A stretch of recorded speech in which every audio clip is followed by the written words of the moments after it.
और सबसे पहले मैं अपने प्रेस के साथियों को आपके माध्यम से पूरे देश और प्रदेशवासियों को मैं रामनवमी की बहुत बहुत बधाई और शुभकामनाएं देता हूं। ऐसा त्यौहार, ऐसे दिन जहां से अच्छी शुरुआत होती है। मुझे खुशी है इस बात की कि आज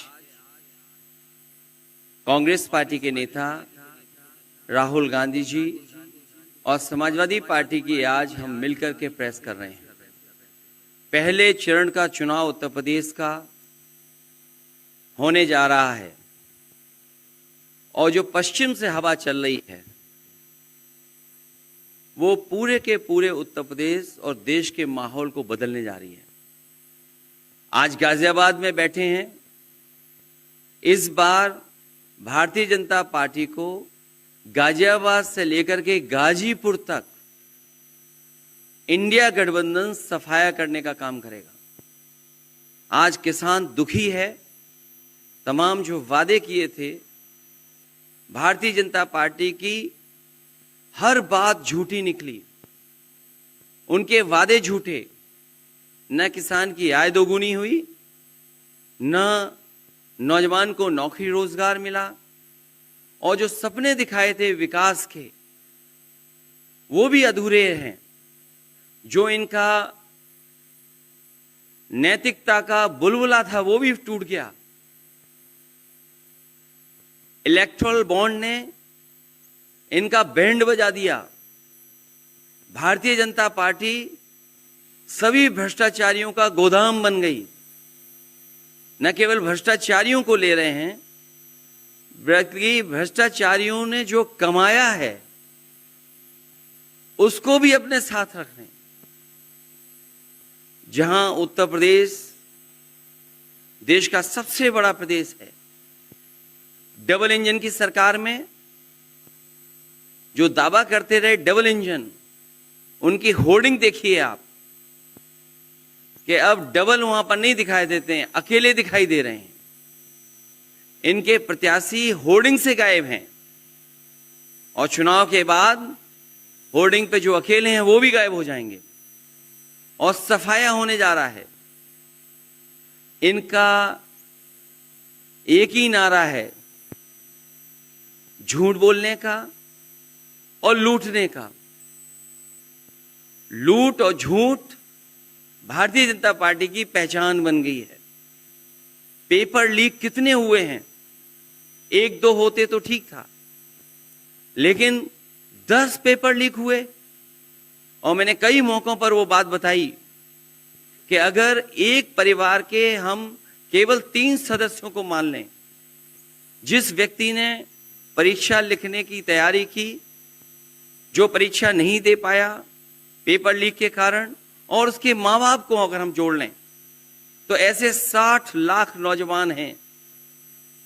60 लाख नौजवानों का भविष्य अंधकार में डाल दिया।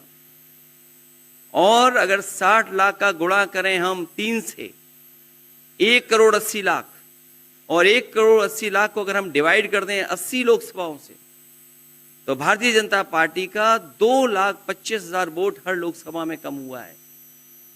इसलिए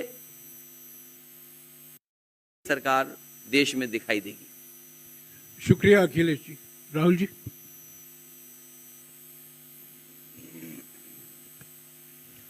नमस्कार।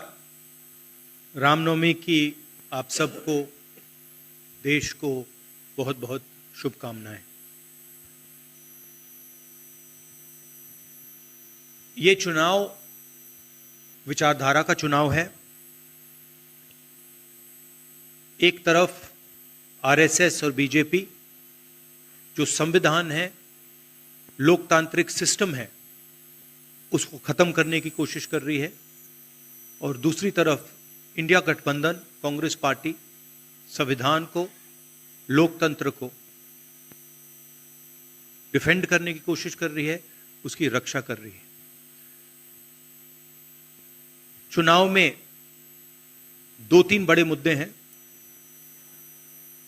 सबसे बड़ा बेरोजगारी, दूसरे नंबर पर महंगाई, भागीदारी, मगर बीजेपी 24 घंटा डिस्ट्रैक्शन करने में लगी रहती है।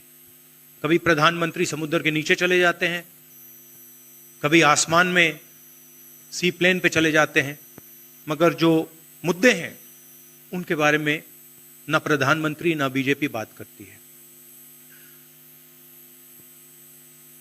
कुछ दिन पहले प्रधानमंत्री ने ANI को बहुत लंबा इंटरव्यू दिया, स्क्रिप्टेड था मगर फ्लॉप शो था। प्रधानमंत्री जी ने उसमें इलेक्टोरल बॉन्ड्स समझाने की कोशिश की। प्रधानमंत्री जी कहते हैं कि